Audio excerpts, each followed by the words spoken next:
కాశీ అంటే కేవలం శివుడి యొక్క నగరం మాత్రమే అనుకుంటే అది మీ పొరపాటే. సాక్షాత్తు ఆ శ్రీ మహావిష్ణువు కాశీలో ఒక శక్తివంతమైన రూపంలో కొలువై ఉన్నారని మీకు తెలుసా? అదే బిందు మాధవ ఆలయం. పంచగంగా ఘాట్ దగ్గర ఉండే ఈ ఆలయం కాశీలోని అత్యంత పురాతనమైన విష్ణు క్షేత్రం. ఒకప్పుడు ఇక్కడ భారీ ఆలయం ఉండేదని, కాలక్రమేణా అది అనేక మార్పులకు లోనైందని చరిత్ర చెబుతుంది. అయితే ఇక్కడ విష్ణువును దర్శించుకుంటే గయా, బద్రీనాథ్ వంటి పుణ్యక్షేత్రాలను దర్శించినంత పుణ్యం లభిస్తుందని భక్తుల యొక్క విశ్వాసం. అలాగే ఈ స్వామిని కాశీకి రక్షక విష్ణువు అని కూడా పిలుస్తారు. ఇక్కడ వెలిసిన విగ్రహం చాలా అద్భుతంగా ఉంటుంది.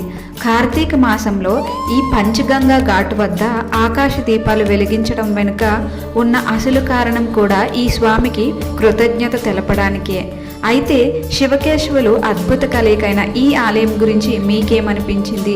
అలాగే కాశీ యాత్రలో మీరు మిస్ చేసిన విశేషాల కోసం మన ఛానల్ని సబ్స్క్రైబ్ చేసి కాశీ యాత్ర గురించి ఉన్న వీడియోస్ని చూడండి.